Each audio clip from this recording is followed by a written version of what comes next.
Bonjour à tous. Alors là c'est du lourd, hein, je vous avertis tout de suite, c'est du très très lourd. Elle n'est pas appétissante, ma tarte aux framboises, mais bon, on va dire que c'est une tarte aux cerises, vous comprendrez pourquoi. Je viens d'acheter le livre de Claude et Lydia Bourguignon, extrêmement intéressant, Le sol, la terre et les champs, que je vous détaillerai un peu plus tard après l'avoir fini. Je suis à plus de la moitié. Donc l'ISBN de ce livre est 978 2 86 985 188 7. Il coûte 26 €. C'est une merveille. Une merveille. Ça explique tout, la Terre, pourquoi elle est morte. Ça explique vraiment beaucoup de choses. Les mécanismes de fabrication de beaucoup de choses, de l'humus, de l'argile, pourquoi les plantes elles n'ont plus de goût. Très actuel, hein, c'est énorme. Pourquoi les plantes elles n'ont plus de goût, pourquoi c'est fade, pourquoi la politique agricole commune.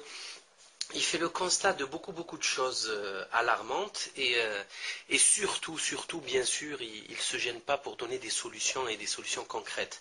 Et Dieu merci, les solutions existent, elles sont rapides, elles sont efficaces. On peut réparer des dégâts catastrophiques, on peut les réparer rapidement. Et dans son livre, il finit, en conclusion,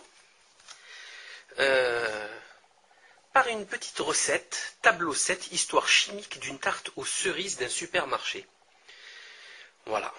Et c'est une sacrée recette, hein. Alors regardez jusqu'où ça va. C'est la plus longue recette que j'ai vue de ma vie. Histoire de la pâte, la farine. Les graines de blé ont été enrobées d'un fongicide avant semis. Donc,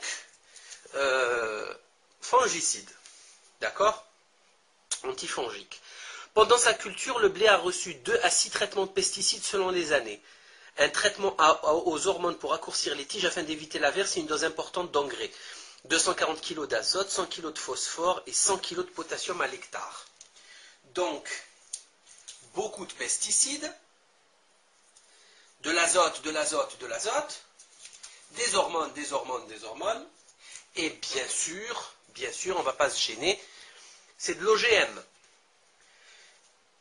Alors, dans le silo après récolte, les grains sont fumigés au tétrachlorure de carbone et au bisulfite de carbone, puis arrosés au chlorpyrifosméthyle. Pour la mouture, la farine reçoit du chlorure de nitrosyle, puis de l'acide ascorbique, de la farine de fève, du gluten et de l'amylase. Bon, ça c'est juste la farine, hein. La poudre levante, elle est traitée au silicate de calcium et l'amidon est blanchi au permanganate de potassium. C'est très bon tout ça.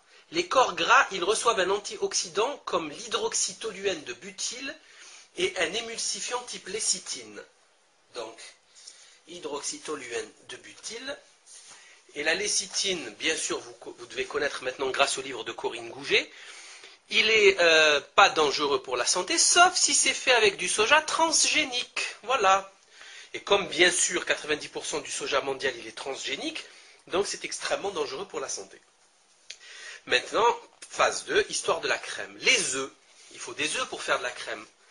Les œufs, ils proviennent d'un élevage industriel où les poules sont nourries aux granulés contenant des antioxydants E300 et E311. Ok. Des arômes, des émulsifiants comme l'alginate de calcium, des conservateurs comme l'acide formique, des colorants comme la capsanthéine et les agents liants comme le lignosulfate. C'est comme... Vous entendez là, hein, c'est monstrueux. Alors l'acide formique, il est là. C'est cadeau. Ensuite, et enfin des appétants pour qu'elles puissent avaler tout ça comme le glutamate de sodium. Bien sûr, les poules et les vaches, comme c'est immangeable, on leur donne du glutamate de sodium qui est un poison pour qu'elles puissent avaler toute cette saloperie. Vous comprenez? Elles reçoivent en plus des antibiotiques et en particulier des anticoccidiens. Bien sûr, pourquoi pas? Allez, c'est parti, vous n'êtes pas malade, mais vous bouffez des antibiotiques quand même. Il n'y a pas de danger, vous inquiétez pas. Il n'y aura pas de résistance bactérienne à force de prendre tous ces antibiotiques. Hein.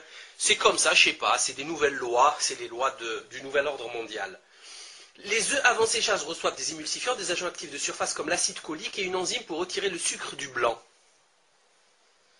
Le lait, il provient de l'élevage industriel où les vaches reçoivent une alimentation riche en produits chimiques, des antibiotiques comme le flavophospholipol E712 ou le monancilisodium E714, des antioxydants comme l'ascorbate de sodium E301, l'alpha-tocophérol de synthèse E307, on l'a déjà mis je crois, le butylhydroxytoluène, on l'a déjà mis, c'est 2 fois qu'on le revoit le 321, les toxikines E324, les émulsifiants comme l'alginate de propylène glycol E405,